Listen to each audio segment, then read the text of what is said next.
Канча камалдым, сабалдым, урдалып кетти, үй бүлөм азап тартты. Ал 75 аксакалды мен колдой албайм. Ачыгын айтканда саясий жактан алысты көрө билбестик кылып коюшту. Биринчиден кыргыз баласы өзү, кыргыз баласы акты ак, караны кара деш керек да. Эң начар депутаттар келди. Ал мурдагы созывтан дагы начарлар келди. Бирок адам укугу, сөз эркиндиги, демократия багытында өтө катуу кемчиликтер болуп атат. Бийлешип бир министр болуп же башка бир элчи болуп келсем кетсем болот элем. Мен ага анткен жокмун. Арбаңыздар урматтуу Медиа 24 YouTube каналынын көрөрмандары, биздин кезектеги маегибиз укук коргоочу Турсунбек Акун менен болмокчу. Саламатсызбы? Саламатчылык, рахмат. Денсаулыктарыңыз жакшыбы? Жакшы. Укук коргоочулукка дайыма жакшы болуш керек. Азыркы учурда эмне менен жүрөсүз? Баягы эле мен бир эле кесибим бар, адам укугун коргоо деген. Ошо менен элекмин. Акыйкатчы болдум 10 жылга чукул. Анан кийин ошо адам укугу боюнча аракет кылып атабыз. Борбордук Азияда адам укуктары боюнча конгресстин координатору болуп, ошо Борбордук Азиядагы ушул укук коргоочулардын арасында жүрөм да. Ошолордун жетекчиси катары Борбордук Азиядагы ошо конгресс барат, ошонун жетекчиси катары. Бул кесип кандай экен агай? Бул кесиптин кандай жыргалчылыгын, кандай кыйынчылыгын көрдүңүз? Бул кесиптин жыргалчылыгы аз го. Жок дебеймби, аз. Бирок ошо куралы көп да. Куралы көп, бирок мен бул кесипти өзүм Кудайдан бешенеме жазган экен да тандалып калды да. Ошого тагдыр ушундай буйруган да. Чындык, акыйкат, калыстык деп жүрүп, ушул кесипке кабылдым. Анан азабы көп. Бирок бул ишти сүйүш керек. Сүйбөгөн адам чыдай албайт да. Канча камалдым, сабалдым, урдалып кетти, уурдап кетишти, үй бүлөм азап тартты, кыйынчылыктарды көрдүм. Канча денемен жаракат алдым, канчалаган оорчулуктар көрдүм. Бирок ошонун баардыгы эмне үчүн? Анткени мен бул кесипти сүйөм да. Бул кесип менин жаратылышыма туура келет. Эгерде бул кесипти сүйбөгөн адам инфаркт болуп, инсульт болуп же башка болуп, эбегала жан таасирин болуп кетмек, давлениеси көтөрүлүп, жан таасирин болуп калмак. Просто бул ишти сүйүш керек. Кудай таалам мындай жаралыш керекпи дейм да бул кызмат үчүн. Анан жөн эле баягы укук коргоочу болуш баягы эптеп өзүн зордоп же болбосо кыйнап анда чыдай албайт бул кызматкачы. Азыркы учурда адам укуктары жетиштүү корголуп жатабы? Эми бүткүл дүйнө мамлекеттеринде адам укуктары жетиштүү корголду деп эч ким айта албайт да. Ошондой эле Кыргызстанда дагы жетиштүү корголду деп эч ким айткан жок. Айта албайт. Бирок кандайдыр бир деңгээлде ушул 2023 жылга чейин, октябрга чейин Кыргызстандагы абал Борбордук Азия мамлекеттеринин ичинен кандайдыр бир деңгээлде жогору жакта сапаты жогорураак болчу да. Сөз эркиндиги боюнча, демократия боюнча, тыш жыйындарды өткөрүү маселеси боюнча, сотторго иштердин каралышы боюнча, саясий партиялардын эркиндиги боюнча, укук коргоочулардын өзүнүн баягы позициясынын бекемдиги боюнча биз баягы Борбордук Азиядагы башка адам укугун коргоочулардан өйдө болчубуз да. Анан ошон үчүн Кыргызстан Борбордук Азияда демократиянын аралчасы деген атка конгонбуз да. Анан 2023 жылдын октябрь айынан баштап жанагы биздин 27 жараныбыз камалды, саясатчылар, укук коргоочулар, журналисттер, жана Кемпир-Абад окуясына байланыштуу. Ошондон кийин анан журналисттер камалды, 11 журналист өзүңөр билесиңер, жакында чыгып атышат. Эмараң чыгып атышат. Ошондон кийин бизде абал аябай кескин төмөндөп кетти да. 2023-дөн баштап. Ошондон кийин азыр жогорулабай келатат. Балким азыр өлкөдөгү саясий абалдан кийин, отставкалардан кийин балким жогорулашы мүмкүн. Ошондой деген жакшы оюбуз бар. Бирок азырынча өзгөрүп боло элек. Жакшы өзгөргөн элекпиз. Ошо аябай төмөндөп кетти да. Анткени мурда баягы пикет өткөрүп, митинг өткөрүп, ар ким өзүнүн пикирин эркин билдирип, демократиялык жыйындарды өткөрүп, партиялар иштеп, кыймылдар күчөп, түрдүү жыйындар болуп, демонстрациялар болуп ушинтип турчу да. Эми алардын дагы зыян жактары бар. Анын деле мындай көп терс жактары көп да алардын деле. Бирок ошондой болгон күндө дагы эркин болчу да. Адилет эркин болчу. Ар ким өзүнүн пикирин эркин билдирчү, сүйлөчү, подкасттарга чыкчу, өзүнүн пикирин СМСтер жазчу, макалаларды жарыялачу, гезиттер аябай көп эле ал кезде, гезиттер жайначу. Политклиника, Агым, Асаба аябай көп, Де-факто деген гезиттер, мына Азия Ньюс аябай көп гезиттер бар болчу. Асаба деген гезиттер. Мына ушулардын баары ал кезде гезиттердин баарын ошо демократия болгон үчүн адамдардын баары сатып алып окучу аябай. Аны азыр болсо азыр ошо 2023-тен баштап мына 3 жылга аяк басып келатат. Адам укугунда абал Кыргызстанда аябай эле көп жагынан начарлап кетти деп айта алам да, укук коргоочу катары. Ачык айтыш керек да. Акыркы учурда коомдо аябай дүң жаратты 75 аксакал боюнча. Сиздин ой пикириңиз кандай? Эми 75 аксакалды деле трагедия кылбаш керек да. Эми ал 75 аксакалды мен колдой албайм. Анткени алар баягы ачыгын айтканда саясий жактан алысты көрө билбестик кылып коюшту да. Өзлөрү да ойлошот, биз саясатта жүрөбүз. Ушул Кыргызстандын каймагыбыз, чоң кызматтарды иштедик, министр болдук, академик болдук, депутат болдук деп ойлошот. А бирок анын баардыгы эле саясатты биле бербейт экен да туура. Анан ошон үчүн алар мындай кадамга барыштын кереги жок болчу да. Негизи кандайдыр бир деңгээлде зарылчылыгы бар беле? Бирок кандайдыр бир деңгээлде жок, зарылчылык эмес. Эми алардын ишинде бир өтө чоң кылмыш деле көргөн жокмун. Кылмыш. Анткени алар эми айтып атат да, мисалы 2010-жылы 20-жылы болду шайлоо туурабы? 2020 январда 21-жылы уже 21-жылы эме болду, тиги президент шайлоо эмеге киришти. 28-январда ант берди, эмеси кирди, ишке киришти. Анан 26-жылы шайлоо болуш керек да, ачыгын айтканда 5 жыл өттү да. Шайлоо болуш керек деп айтып атат да негизи. Азыр конституция боюнча ал кезде 6 жыл болчу. Анан эми 5 жыл болуп калды туурабы? Анан эми 5 жылдан өтсүн деген эле бир эмелер менен чыгышты да, жакшы ой менен эле. Анан мен аларды бир лидерлердин бирөөнү колдоп чыкты, тигүү деген.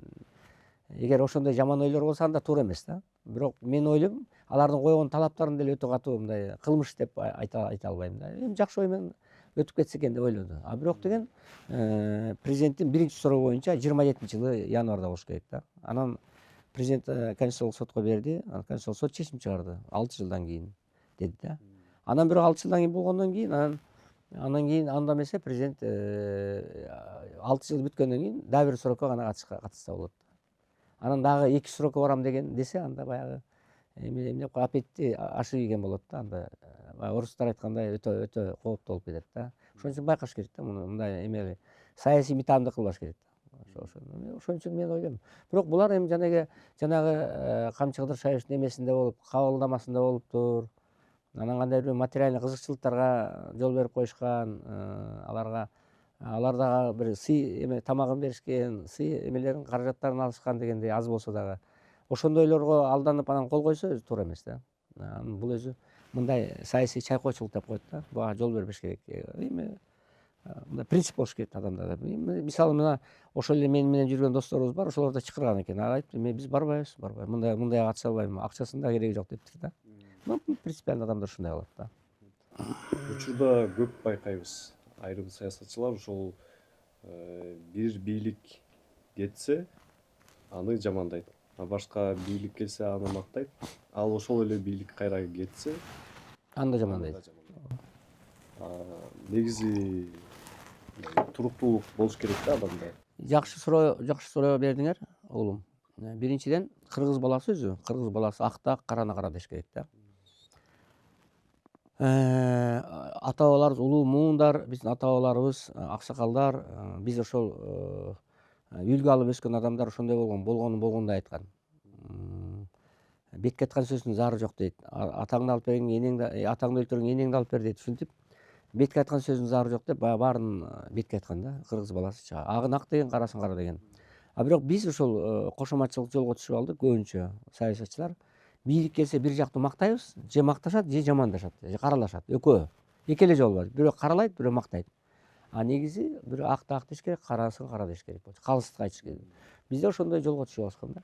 Тилекке каршы. Ошол жол мына 75 аксакалдын аракетинде ошондой жолго алданып калышты. Бул жакшы жол эмес да. Жакшы жол эмес. Ошол жол бизди эң жаман бир эме аңга түртө турган жол да. Ошон үчүн азыр бирок тилекке каршы азыркы бийликке дагы мактасаң жагып атат да. Мактагандардын баары жагы салынган ак үйдө, эски ак үйдө жүрүшөт баары. Мактагандардын баардыгы. Только макташат. Ал туура эмес кылып атса да мактап атышат да. Анан бирөөлөр вообще жамандап атышат. Только эле каралап атат. Чындык кайда ортодо. Акты ак деш керек, караны кара деш керек. Анан жаманбы жакшы укук коргоочу катары бир ошол ролду аткарганга аракет кылып атам да. Акты ак деп, карасын кара деп, бир жактуу мактабай азыркы бийликти, бир жактуу каралабай, бир жактуу кошоматчы болбой, бир жактуу оппозиция болбой, болгону болгондой айтып, аксакалдык милдетимди аткарайын деп жүрөм да колумдан келишинче. Эл айтып жатат да агай. Жогорку кеңештин депутаттары жыл өткөн сайын майдаланып бара жатат деп. Азыркы 8-чакырылышка мыкты депутаттар келди деп айта алабызбы? Кепи жогорку кеңешке келди деп айта албайм. Эң начар депутаттар келди да. Ал мурдагы созывдан дагы начарлар келди. Мурдагы созывдар дагы баягы Шакиев башкарган мурда биринчи эмесинде мөөнөтүндө ошол созывка караганда азыр андан начарлар келди да. Тилекке каршы. Анткени эмне үчүн бул деген азыркы бийликтин кеп жогорку кеңеште эмес, азыркы бийликтин жаратылышында да. Азыркы Садыр Жапаров башкарган бийлик жогорку кеңештин күчтүү болушун каалабайт да. Бул аябай чоң кемчилик. Президент тарабынан, азыркы бийлик башчындагылардын тарабынан чоң кемчилик. 3 нерсе азыркы президент, мисалы мен конституциянын авторумун, билесиңер. 23 статьядан 65 статьяга чейин 53 статьянын авторлорунун биримин да, жаңы конституциянын. Адам укугу боюнча главаларды иштеп чыккандардын сап башында турам да. Анан азыркы бийликтин дагы конституциялык вертикал властьты, вертикал бийликти күчөткөндөрдүн катарындамын да. Азыркы Садыр Жапаровдун бийлигин күчөткөн адамдардын бири менмин. Кандайдыр бир деңгээлде кошоматчы деп айтыш да мүмкүн да. Бирок мен Садыр Жапаровго кирип, президентибизге кирип айткам. Мына биз сиздин бийлигиңизди күчөтүп бердик. Бирок бийликти тиги досуңар болуп, мындай өтө катуу аша чаап пайдаланбагыла. Дардалаңдап кетпегиле деген маанде биз айтканбыз. Айтып өзү менен сүйлөшүп, өтө катуу кетип баратасыңар. Тигилерди камап атасыңар, тиги башкача атасыңар, тизеге тийип атасыңар. Бул жакшылык алып барбайт деп баштан эле ошо 23-жылдан баштап ошол жанагы кемпир абадчылар камалгандан баштап мен президент менен өзүмдүн көз караштарым туура келбей атат. Анткени адам укугу боюнча көп жакшы жактарда иштеп атат, социалдык маселелер чечилип атат, экономикалык маселелер чечилип атат. Көп Кыргызстанда өзгөрүүлөр болуп атат, курулуштар болуп атат, жолдор оңолуп атат. Сөз жок. Аэропорттор салынып атат. Ал жөнүндө сөз жок. Жакшы иштер. Бирок адам укугу, сөз эркиндиги, демократия багытында өтө катуу кемчиликтер болуп атат. Ошон үчүн мен ошол боюнда айткам.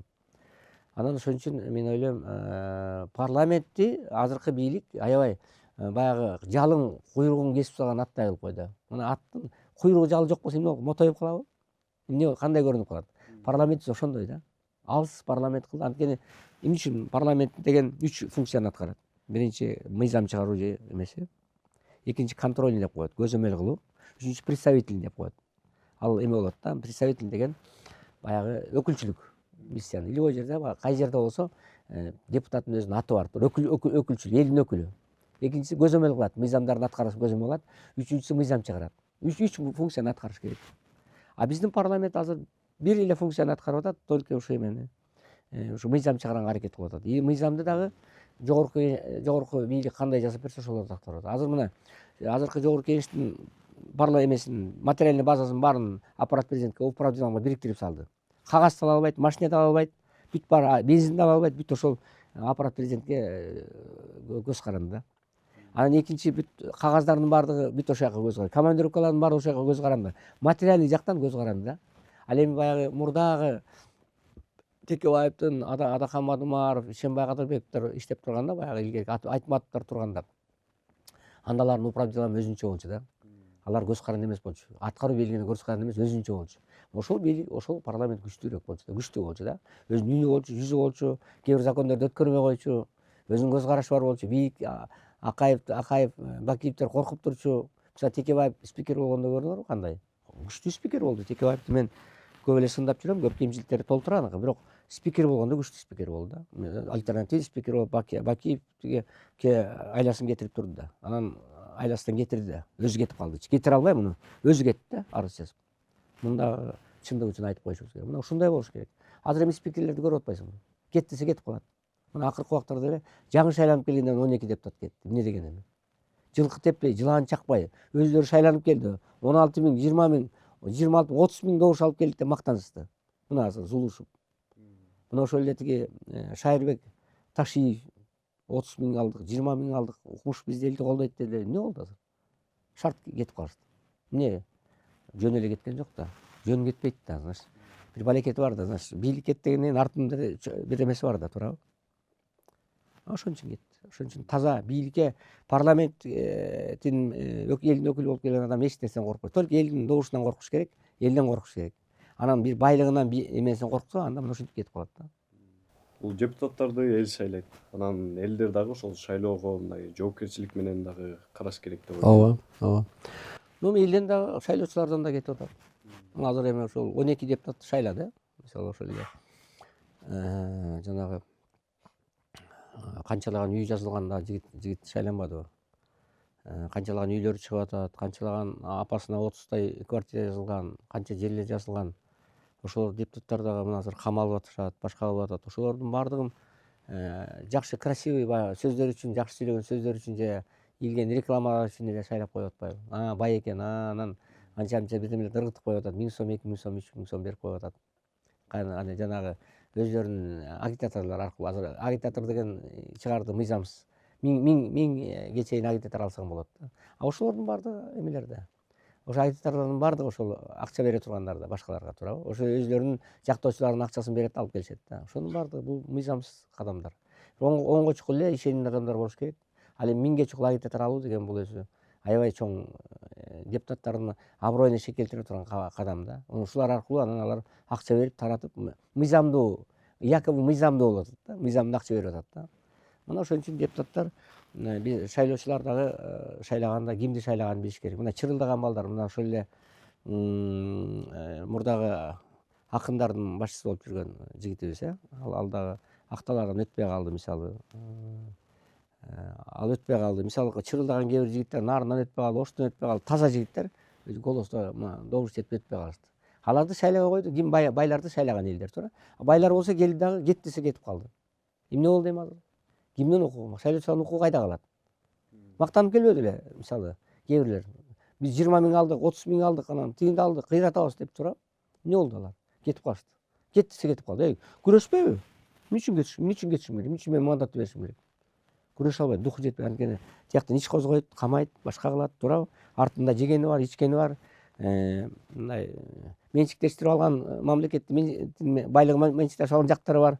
Мындайча айтканда артында косяктары бар да. Ошон үчүн алар коркушат да. Коркпогон депутаттар кетпейт мисалы. Эмнеге коркот? Эмнеге коркот? Дух жок да. Анан дух болбосо кантип анан? Ошон үчүн бизде ошол мен жанагы оюмду аягына чыгарып коеюн. Президентке мен жолукканда президент күчтүү президент болду бизде. Эң күчтүү президент болду. Азыр бүт баардыгын бир президент жооп берет да. Президенттик бийликти аябай бекиттик. Бирок президентти 3 нерсе көзөмөлдөш керек. 3 нерсе. Биринчи парламент көзөмөлдөш керек. Ал үчүн парламент күчтүү болуш керек. Көзөмөлдөш керек. Сындаш керек, башка кылыш керек. Парламент сындап атабы? Сындагандарды башын кыя чаап эмне кылып атат? Кетирип салып атат. Бул жакшы эмес да. Элдин өкүлүн ошентип атышат. Айжигитов эмне болду? Сабалды, башка кылды, кетти. Сөгүп сабып аны эмне кылышты? Мадумаров эмне кылды? Же болбосо башка депутаттар эмне кылды? Жанагы башка Ташиевке баягы бөдөнөсүңбү деген депутат эмне болду? Бүт кетип калышты да, туурабы? Ошонун баардыгы эмне? Жакшыбы? Бийлик антип Кыргызстандын вице-премьер-министри туруп алып ушинтип эметпеш керек да. Президент дагы чыгып алып кээ бир депутаттарды силердин баркыңар жок анан тиги бу деп депутаттардын дагы элдин көзүнчө эметкен туура эмес да. Кагып сагып антип депутаттар элдин өкүлү. Жаман да болсо элдин өкүлү, элди сыйлап коюш керек. Анан ошон үчүн президент 3 нерсе көзөмөлдөш керек. Биринчи жогорку кеңеш көзөмөлдөш керек. Экинчи курултай көзөмөлдөш керек. Курултай эмнеге азыр мына 1000 кишиден турган, 700 кишиден турган курултай жылына бир шайланат. Курултайды азыр кошоматчы курултайга айланып салып атат. Көзөмөлдөбөйт. Президент келет, отчетун берет, эч кандай голос бербейт. Канаттандырарлык, канаттандырарлык эмес деген добуш бербейт. Баардыгына машинеге салып келет, тамагын алып келет, бүт берет, гостиницага бекер жаткырат, бүт баарын көргүзөт, мактайт, сактайт, болду. Алар президентти макташат, президент аларды мактайт да таратып ийет, болду. Курултай жөнөкөй эле бир эме болуп калбады, кошоматчы эле бир орган болуп калды. Анан үчүнчүсү эмне? Коомчулук деген болот. Коомчулук, журналисттер. Президент канча жылдан бери маалымат жыйынып бере элек? 3 жылдан бери маалымат жыйынып бере элек. Путин берип атат, Лукашенко берип атат, мына авторитарный режим деген мисалы. Европанын бардык мамлекеттеринде жыл аягында маалымат жыйынып берет. Биздин президент бере элек да. Ошон үчүн журналисттер коомчулукка көзөмөлдөш керек. Коомчулук өз пикирин бизде коомчулуктун көп өкүлдөрүнүн баарын кабыл салышкан. Бардыгы иш козголуп, мына эми четинен чыгып атышат эмарак. Айтсак болбойт, айтсак унчукпайт. Коомчулук чогулуш өткөрүлсөк, чогулуш өткөрбөйт. Мына ККМ мен 6 жолу чогулушум өткөрбөй салды. Акча төлөнгөн, келишим түзгөн бизнес центрлер менен, имараттар менен барсак свет өчүп калды. анан суу каптап кетти, анан тигинтип калды, анан өрт болгон атат деп жаап салат. Барсак эмне көрсө айтып атышат, ГКМ менен балдар келип жаап кетти. Мына кече уже өткөрө баштадык кайрадан. Уже кайрадан жакшы жолго түшө баштадык, Кудайга шүгүр. Президент аппарат мага уруксат берип, Турсунбаков өткөрсүн эми. Деп уже өткөрдүк, мына жакында Палестина боюнча чогулуш өттү кадимкидей. ГКМ могу эмеси талкуулангандан кийин, системасы талкуулангандан кийин уже жакшы жолго түшө баштадык. Президент ушундай жолго түшүш керек да. Сиз дагы бир жолу акыйкатчы болсоңуз, жумушуңузду эмнеден баштайт элегиз? Мен акыйкатчы болсом да, болбосом да азыр дагы акыйкатчылык ролду эле аткарып атам. Биздин эң чоң максат, акыйкатчынын максаты коомчулук менен бийликтин ортосунда данакер болот да. Акыйкатчынын максаты коңгуроону гана кагып турат. Коңгуроону урдап кетти, сабап кетти, жеп кетти, адамдын укугун тебеледи, сабап салды, адам укугун тебеледи, сөз эркиндигин муунтуп атат, адамдарды, аялдардын укугун тебелеп атат, аялдарды, кыздарды ала качып кетти, аялдарды сабап кетти деп гана кыйкырып турушум керек. Акыйкатчынын милдети. Анан аны бийлик угабы, ошо боюнча чара көрөбү, башка маселе. Биз только кыйкырабыз, айтабыз, добулбасты гана кагабыз коңгуроону. Акыйкатчынын милдети эле ушул. Мен азыр боломбу, кийин боломбу, же вообще болбоймбу? 90го чыксам да, 100гө чыксам да, же качан канча өмүр берет билбейм, бирок ошондо канча пока көзүм жалтырап турганча ошол эмемди аткара берем да. Бул менин максатым айтып туруш керек да. Бийликке дагы мына адам укугу тебеленип атат деп. Мына азыр чындыкты дагы азыр көбү азыркы бийликти мактап атышат. Мен силердин рахмат чакырганыңарга. Силердин телевидение аркылуу мен бир чындыкты жеткирип калайын деп атам да. Бирок бийликти жамандаган жок. Бул кетирип аткан кемчиликтерин айтып атам. Туурабы? Жакшы жагын да айтып атам. Бирок бул адамдарды баса калып, тизеге чаап, оозун жаап, анан камап, тияк бияк кылып, мына жанагы Аскат Жетиген деген жигит эмне кылып атат эми? Акын жигитти. Эми сөгүнүп койсо керек, башка болсо керек. Штраф салып кой, айып салып кой, эскертип кой, кечирим суратып кой. Маны ушунча жылдан бери камап жатышсың, эмне кажети бар? Бери эле.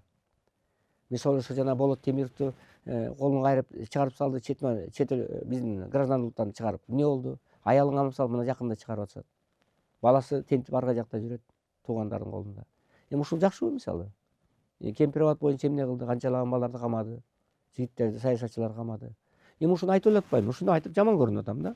Мен ал үчүн айтпай коюшум керек экен, айтпай коюп, өзүмдүн маселемди чечип, бир өзүмдүн жеке кызыкчылык маселени чечип алсам деле болмок. Мен кирип президентке, ал сыйлап турат ал киши. Анткен жокмун эми. Жалпы маселе болуп аткандан кийин ошонун баарын ачык айтып, принципиальный маселени коюп атам. Өзүмдүн жеке маселемди койгон жокмун. Маселени коюп, ушунун жалпы маселе чечилсин деп аракетимди көрүп жүрөм. Азыркы акыйкатчы институтунун ишине кандай баа берет элеңиз? Эми бирөөнү жамандаган өзү туура эмес. Мен азыркы Жамиля деген айымды, фамилиясы Жаманбаева айымды жамандоодон алысмын. Бирок акыйкатчы институту азыр жок эсе да. Мен бир личность кыйметим келбейт. Просто биз акыйкатчы түшкөндө ошол балдардын укугу тебеленип атат, аялдардын укугу тебеленип атат, оппозициянын ооздугун оозго чаап, оозун жаап бүт баарын куугунтуктап атат, саясатчыларды куугунтуктап атат, камап атат, депутаттарды жанагынтип сабап атат деп айтып турчу элек да. Айтып, бийликтин сындап ошентип турчу элем да. Бакиевдин убагында дагы, Атамбаевдин убагында дагы, алардын баары менен ошон үчүн Атамбаев кызматтан кетирди да. Кармашып турдум да. Андан кийин Абдрахматова деген жигит кызы иштеп кетти, Атыркүл деген. Дагы ошондой иштеп 1 жыл иштебей кетти. Азыр акыйкатчыларды таза иштеген, чындыкты айткан акыйкатчылардын баарын 1 жылга чейин иштейт, анан кетирип салат. Иште акырын жүрө берген, эт менен челдин ортосунда азыркыдай болуп жүрө берген акыйкатчылар иштей берет. 3 жыл 4 жылдан бери иштеп атат. Канчалык жаман чындыкты айтсаң, анда иштей албайсың. Чындыкты айтпасаң жүрө бересиң. Унчукпай, эч кимге жаман көрүнбөй иштесең жүрө бересиң. Ошон үчүн акыйкатчы институт азыр жок эсе да, жок да. Мына азыр өлкөдө кандай адам укугу кандай бузулуп атат өлкөдө? Саясатчылар камалды, Кемпир абад боюнча 11 журналист камалды, канчалаган блогерлер кесилди, канчалаган адамдар кесилди, канчалаган адамдардын үстүнөн иш козголду, канчалаган ишкерлердин эмелерин тартып алып, мына азыр чыгып атат баардыгы. Ташевдардыкын башкасын канча тартып алып, канча ишкерлердин баары азап тартты. Ошо боюнча акыйкат жөн каттыбы? Жок да, ноль. Эч ким унчукпай койду. Кээ бир боюнча гана, кээ бир кезде гана бир балдар жоголуп кетсе, кичинекей балдар жоголуп кетсе, ошол жөнүндө кыйкырып коюп атат, болду. Анча-мынча. Кээ бирөөлөр аялын сабап койсо, ошол жөнүндө айтып атат. Андан башка эчтеке жок. Ноль да. акыйкатчы 100дөн ашык киши иштейт. Бизде 30 миллион болчу. 30 миллион сом бөлүнөт ай сайын. Азыр билбейм канча экенин. Айлык алат бир 600-700 миң долларга чукула болуп калды азыр. Машинеси бар. 100дөн ашуун кызматкери бар. Ар бир облустарда машиналар бар. Ар бир облустта 4-5 кишилер иштейт. Целый министерство да. Отурушат анан. Эмнеге анда жөн эле мамлекеттин акчасын жеп коюп отурушат да. Уялбайбы ичинен. Мен просто азыркы акыйкатчыны сындайын деген алысмын. Просто анан акыйкатчыга негизи ГКМБдан, прокуратурадан келип акыйкатчы болбош керек да. Ушундай болсочу. Акыйкатчы ким менен курушат? ГКМБ менен, укук коргоо органдары менен, силовой күч органдары менен күрөшөт да. Анан күч органдарынын өкүлдөрү келип кайра акыйкатчы болсо каршыга кол койгон болуп калат да, туурабы? Мен азыркы акыйкатчы жөнүндө мурдагы ГКМБда иштеген дагы бир акыйкатчы келип кеткен. ГКМБда зам министр болгон акыйкатчы иштеп кетти. Анан азыркысы прокуратурадан келди. Мен экөөнө тең мындай эмем жок. Просто бул өзү туура эмес да. Мисалы укук коргоочу мен барып ГКМга орун басар же төрага болсом эмне деп ойлойт? Кайсы бетим менен мен барам, туурабы? Же прокурор, генеральный прокурор кантип барам мен? Же зам генеральный прокурор? Уят болбойбу мен? Мен бара албайм да никада. Мен зам генеральный кыралы же прокуратурага барып иштеңиз, же ГКМ иштеңиз десе мен айтам, мен кайсы бетим менен барам? Уят эмеспи дейм да. Абийири барамчы. Аларда жок. Келип иштей берет. Акыйкатчы болуп да иштей берет, прокуратурада иштей берет. Принцип жок да. Мына иштин жыйынтыгы эмне болот? Өлдү да. Мына азыр адам окуу тебеленип атат. Алардын эч кандай тажрыйбасы жок, эмеси жок. Адам анткени жүрөгүнөн күйбөйт да. Мен дагы кечирим сурайм, ал ошол инсандарды жамандайын деген жок, принцибин айтып атам да. Акыйкатчы деген, акыйкатчы укук коргоочу деген бул граждандык коомдун арасынан чыккан, чындыкты айта билген, укук коргоо органдары менен кармашып жүргөн өмүр бою. Мындай чаар баш, ак баш деп коет го, мындай чыр баш деген деп коет го кыргыздар. Ошондой бир ар бири менен кармашкан, жүрөгү бар, тайманбаган, акты ак деген, караны кара деген адамдар иштеш керек да. Баягы Кандамбектен кайра тартпаган адамдар болуш керек да. Анан азыркы акыйкатчыларды андай деп эч кандай эмете албайм. Тем более прокуратура органдары менен болсо, алар быгышып кетип атпайбы? Жаман, алар достору бар, иштешти, көп жыл чогуу жүрүштү, аларга каршы чыга албайт. Саясатка барайын же депутат болоюн деген ой болдубу сизде? Жок, мен болгон. 2000-жылы депутаттыкка койдум. 2098-жылы депутаттык таластан койдум. Баягы ким Субаналиев кетип калганда ошонун ордуна койдум. Мен өтө алган жокмун, 4-орун болуп калды. Депутатка Нарындан да койдум, Нарын облусунан да. 2-чи турга чыктым, бирок өтө албай калдым. Президенттикке да койдум. Коюп көрдүм, бирок эми депутатка депутат болоюн деп койдум, бирок деген президенттикке баягы көрүнөйүн деп, мындай ал кезде мен 39 жашта болчумун, 40 жашта жетелек болчумун. Баягы таанылайын деп койдум да. Ал үчүн президент болуш үчүн каражат керек да, чоң. Бирок таанылып алдым да.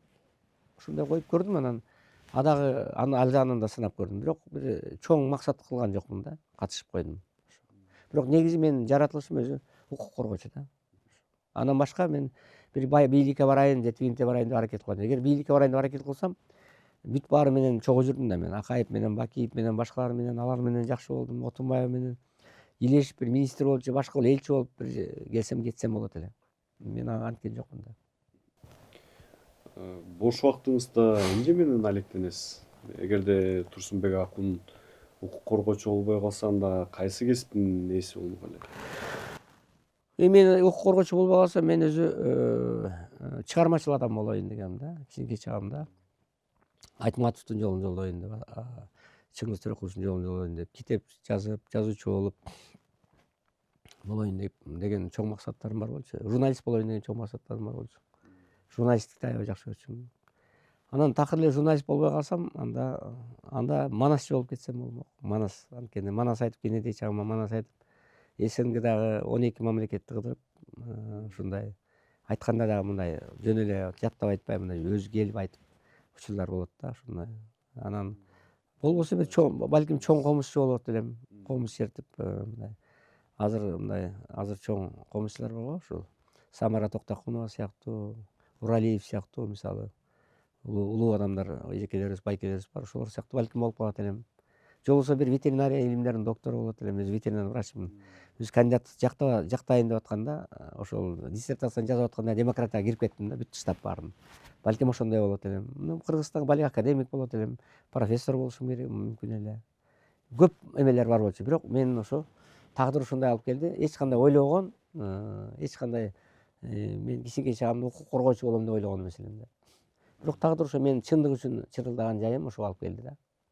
Сиздин жумушуңузду жубайыңыз кандай кабыл алды? Анткени Чеченстанга кеткенден кийин андан кийин кайра Баткенде болдуңуз. Ортосунда көп айлап жүрүп калдыңыз да. Эми менин өмүрлүк жарым жубайым оорда, жубайым оорда. Укук коргоочунун Турсунбаковдун аялы болуш же Топчубек Тургунаевдин аялы болуш өтө оор нерсе да. Раматылык Топчубекемди айтат. Сабыргүл деген эжем азыр тирүү. Ай ушу Топчубек, ай Топчубек ушу. Укук коргогондары чыкканда айтып жүргөн, айланайын. Өлтүрсөңөр да алыс алып барбай өлтүргүлөчү. Мен сөөгүн таап алгандай болоюн дептир дешкен да. Дешип байкуш ыйлачу. Эми бирок аябай сүйүп өмүрлүк жар болду да, Сабыргүл эжем. Ошол сыяктуу жеңиң да жакшы көрбөйт да, жакшы көрөт деп ойлойсуң. Ким эле жакшы көрсүн. Чеченстанга кетет, Афганистанга барат, бияка барат, бияка барат. Мен акыры бир Араб мамлекетине бардым, 60-мамлекетке барып турдум. Жалаң эле командировка. Зайырбек деген бир досум бар, классташым. Анан баягы досторубуздун баары отурса, ай Турсунбек, сен кандайсың ушу? Гүйланды таштап салып эле жалаң эле командировкада жүрөсүң. Үйгө бир карасаң болот дейт деп калса. Анда Зайырбек айтып атпайбы, эй, Турсунбаковдун командировкага кетпейт, Турсунбаковдун командировкага келет үйүнө эле. Деп мындай ал деген сөз мен көбүнчө четте жүрөм да. Анан досторум баары чалса эле, Туке сен Кыргызстандасыңбы, Бишкектесиңби же башка жактасың деп. Анткени мен көбүнчө эле жок болуп калам да, эки жакта көп кетем. Анан ошон үчүн жеңең деле кыйын да, өтө кыйын да. Анан мисалы 3 эркек балам бар, анан болгону бар, анан кеткенде эч бир тыйын албай калган учурлар болду. Мен Чеченстан жүрөм, Афганистан жүрөм, Чечня жүрөм. Анан ошол жакта бирөө менен сүйлөшүп атканбыз. Шерал Назаркулов чалып мага, раматылык чалып атса эле анан эле Айдар деген Сарманбет деген жигит бар эле, ошол Кыргыз туусунда андай досубуз болчу. Ал киши сүйлөшүп атса эле анан эле бомба жарылып кетип атпайбы, тарс этип эле менин үнүм жок болуп калып атпайбы. Анда өлдү деді. Мен сүйлөшүп атсам Чечнядан аны менен. Шерал Назаркуловдор Айдарга кириптир да, Сарманбет ой Тукем жок бир айдан бери. Карыбек Байбосунов ошол экичөө.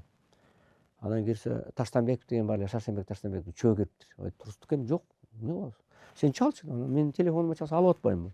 Анан сүйлөшүп атсам эле бомба түшөт, жок. Анан үнүм чыкпай калды. Анан үйгө барышат, үйгө барып коем, кабарлайлы эми Турсунбаков өлүп калды. Анан үйгө барып анан күйлөп чыга берип антип мынтип келин, жаш келин жүрөт. Анан ол айта албашпайт да контон. Анан айта албай анан кайра кетишет байкуш мынтип жаман кабар жаман да. Анан эртең менен эле таңга жук мен келип калып атпаймынбы? Аман эсенде келип калып. Анан ошон үчүн баягы эми сөз бар. Президенттер келе берет, кете берет, Турсунбаков кала берет дегендей. Анан ошо баягы сууга салса чөкпөгөн, отко салса күйбөгөн деп баарыбыз эле кетебиз дүйнөдөн. Бирок эми көп жерден аман калдым да. 9 тонный бомба жарылды. Ошо Жохар Дузаевка мен жолукканы бар. Ошондон 12 киши баратканбыз, ошондон экөөбүз аман калдык. Анан да Крис Хантер деген Америка журналист каза болду. Анан Жанна деген орус журналист кыз каза болду. Денис деген 5 жашар баласы аман калды. Аман калып каза болду. Анан Турсунбаковдун атындагы көчө бар да Чечняда. Ошо менин атымда ошон үчүн көчө койгон да. Мен 100 000 кишинин алдында сүйлөдүм да, ошол жакта жүрүп. Анан мен аман калдым да ошо. Анан канча өлүмдөн калдым мисалы. Мени менен жүргөн Жохар Дудаев, Шамил Басаев, ошо бүт баары Аслан Масхадов, Зелимхан Эндербиев, бияктагы Абединов Тажик оппозициянын жетекчилери бүт өлүп калышты. Азыр мен ошо Кудайга шүгүр аман эсен сенин алдыңда турам.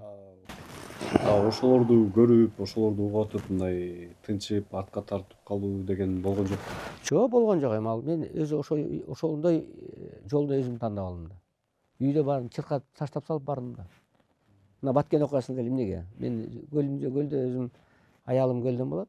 Көлдүн жээгинде 1-2 күн эс алалы деп балдарым менен баргам. Анан Азаттыктан карасам эле Баткенге боевиктер басып кирди дейт. Мен Чечнядан жаңы эле келгем да, Чечняга. Жана Жохар Дудаевдер менен жолугуп, Шамилдер менен жолугуп келгем да. Анан боевиктер эмне экенин билем да. Шак эле кой. Мен кетем дедим. Кетем да анан сен аялым айтат. Эмне жаңы эле келбедик беле анан адам сыяктуу болосуң. Жала кала бер калсаң. Анан кеттим, анан сразу калтырып салып кеттим. Ата энеңиз кандай кабыл алды? Сиз ошол бир үйдүн жалгыз баласы. Эми ата энем эмне? Ата энем айылда малчы кишилер. Мен өзү эми ата энем өзүм мугалимдин баласымын негизи. Бирок Кыйтке деген кишинин.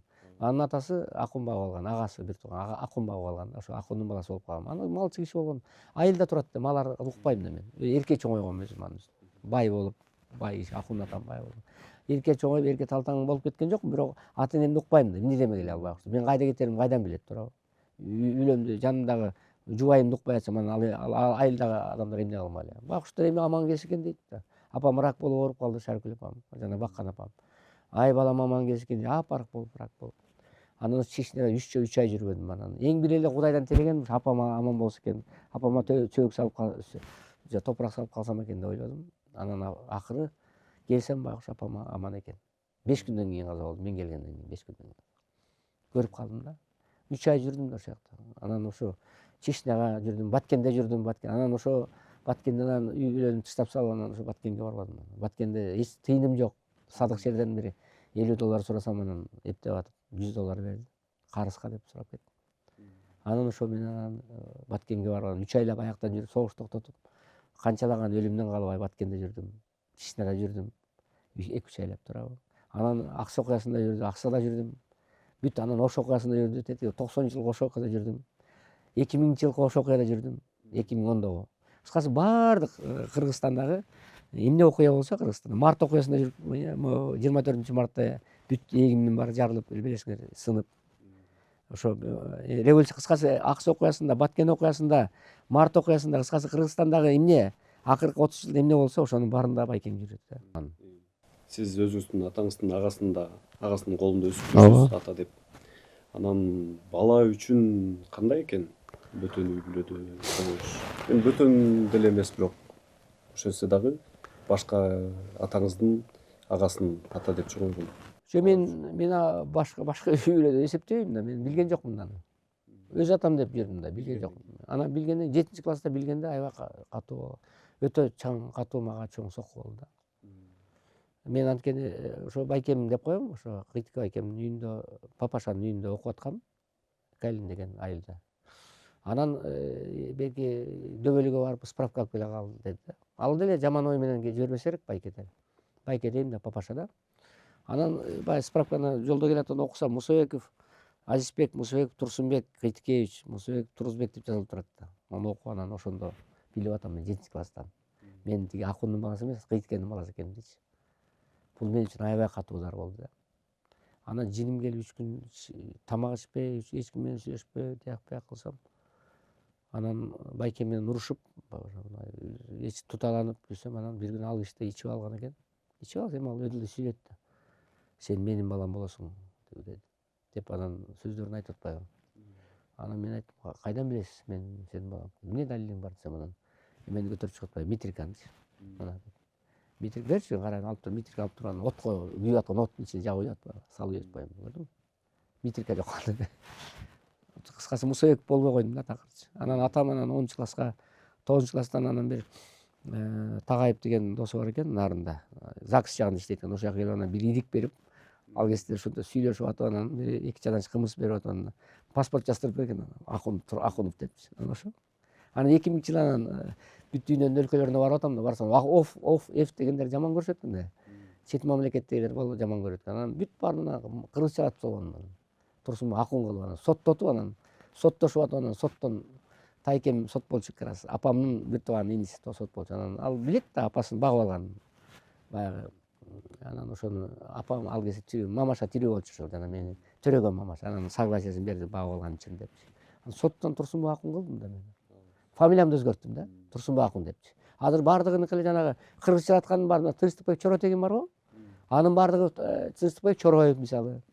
Мисалы ошоло Топчубек Раматылыкта Топчубек Тургуналиев, Топчубек Кожомберди дегендер баарын өзгөрткөн жок да. Меники өзгөртүлдү атым. Турсунбек Акун да, паспортум ошондой. А башкасы Турсунбек Чороев, Тынчтыкбек Чороев, Чоротегин эмес. Просто айтылып Чоротегин, мисалы да.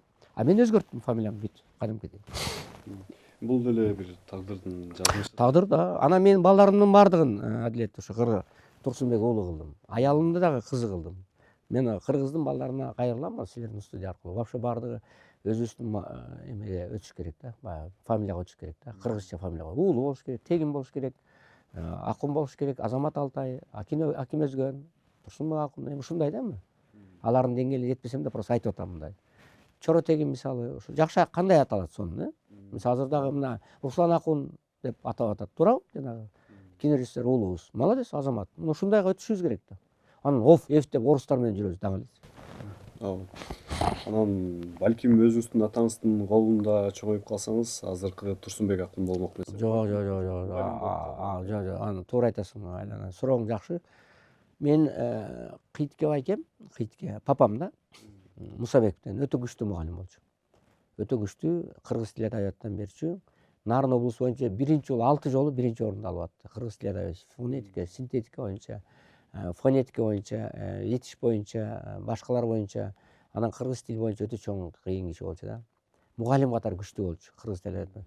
Бирок адам катары мени тарбиялай албайт болчу да. А мен Акун атам билими жок адам болчу. Илими жок да.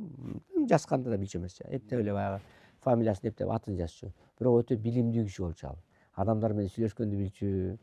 Башкармалар менен, райкомдор менен кантип сүйлөшкөндү, кантип алдаганды, кантип мындай саясат кылганды, малды кандай бакканды, аябай адамдар менен сөз тапканды билген киши болчу да. Мен эгерде Акун атам бага болбаганда, мен Кыйтке байкемдин колунда болгондо мынчалык деңгээлде жетпейт болчумун. Сурооңор жакшы да. Мен Акун атама бага болгондо аябай куштармын да. Анан мени аябай чоңойтту. Мен ошол кездеги ошол Нарын облусундагы өрөөнүндөгү ошо кезде мындайча Максим менен Айдар экем да. Аябай эркин чоңойдум да, акча деген толтура чөнтөктө. Баштыкка апам салып коет, эртең мен алып кетем. Барганда балдарга ат менен барам, 40-30 километрге. Анан балдар күтүп атат. Анан баягы балдарга берип коем. Анан ал балдар бармотого ичет, башка ичет, мен ичпейм. Бир досторум да баягы. Барда жашадым да, ачыгын айтканда. Институтта жүргөндө да эки книжкам болгон. Бирөөнүндө 370 рубль, бирөөнүндө 500-600 рубль качкыл, 500дөн ашуун. Эки книжкамен жашадым. Анан айтчу, тетиги экинчи общежитиянын 19 кабинетинде Турсунбек Акунов деген кичинекей бала бар экен, ошондо акча көп деди. Анан ошол жерде туруп калчу барда. Анан бирөө кыздарга барат, бирөө тияка барат, бияка барат. Анан менден сурап кетчү. Берип койчу, кайра алып келип берчү, алдачу эмес. Анан тиякта бир бала бар экен, тиги зоофакта аябай узун бойлуу бала бар экен. Сооронбай Жээнбеков деген. Ошондон акча көп экен да, сокеме барчу аяка. Аяктан алышат акча. Ал киши да чөнтөктөн алып эле бере берет да. Сооронбай Шарипович менен курсташпыз да биз. Параллельно окудук. Ал киши зоофакта, мен ветфакта. Ошо. Ал киши менен ошондо таанышкам. Турсунбек Акын кайсы кылган иши үчүн сыймыктанат жана кайсы кылган иши үчүн өкүнөт? Бул дагы өтө маанилүү суроо. Биринчиден, мен сыймыктанган ишим ошо Кыргызстандын тарыхында, Борбордук Азиянын эле тарыхында ошо адам укугу деген идеяны, адам укугу деген ишти биринчи баштадым да. Ошо Кыргыз Республикасынын конституция эмесинде, энциклопедиясында биринчи укук коргоочу катары калдым тарыхта. Адам укугу деген сөз мага чейин болгон эмес, мактаныш эмес да. Ошо Жапар Жекшеев раматылык 90-жылы айтып калды. Турсунбек ушу Россияда бар экен укук коргоочулар деген адам укугу комитет бар экен. КДКны түзгөнбүз да, мен жоопту катчы болчумун. Сен бир адам укугу жөнүндө комитет түзбөйсүңбү деп Жапар Жекшеевич айтып калды. Раматылык Байкуш байкем, Жапар байке. Мени чак дейчү да. Көрсө идея меники ошол экен да, көрсө. Чындык үчүн күрөшкөнчү. Анан ошону 2 күн өтпөй эле анан комитет түздүм. КДКнын алдында адам укугу комитет. Анан ошондон баштап укук коргоочу ишим башталды да. Анан ошон үчүн чындык үчүн чыркырап ушу 30 жыл, 5 жылдан бери жүрөм. Ошон үчүн сыймыктанам. Канча дүйнөлүк саясатка, дүйнөлүк канча окуяларга катыштым, конференцияларга бардым, канчалаган элдерди кыдырдым, дүйнөнү кыдырдым, башка кылдым. Анан өкүнө турган нерсе, мен эми өкүнөм деп айтам, анан бирок азыр деле өтө карып кете элекмин, дагы максатка жетемби деген оюм бар. Эң чоң нерсе дүйнөдөгү гумандуу, ошо пресстүү, чындык үчүн күйгөн, акты ак деген, караны кара деген, дүйнөдөгү адилеттик үчүн күрөшкөн эң гумандуу адамдардын башын бириктирген эл аралык активисттер союзу деген уюм түзөм деп жүргөм мен. Мына өзүңдөй жаш кезимде, 30 жашымда. Анан дүйнөдөгү бүт пресстүү адамдардын башын бириктирейин, улуттар Бириккен Улуттар уюмун түзөйүн, ошол жака иштейин, чет тилдерди эметип иштейин деген максаттарды койгом да. Бирок ошол максаттардан четтеп, дүйнөлүк максат четтеп, только адам укугу деп Кыргызстандын ичинде калып калдым да. Кыргызстандын саясаты, баягы адам укугу, Кыргызстанда бийликтин чабышы, адам укугу деп Кыргызстан менен гана чектелип калганыма өкүнөм да.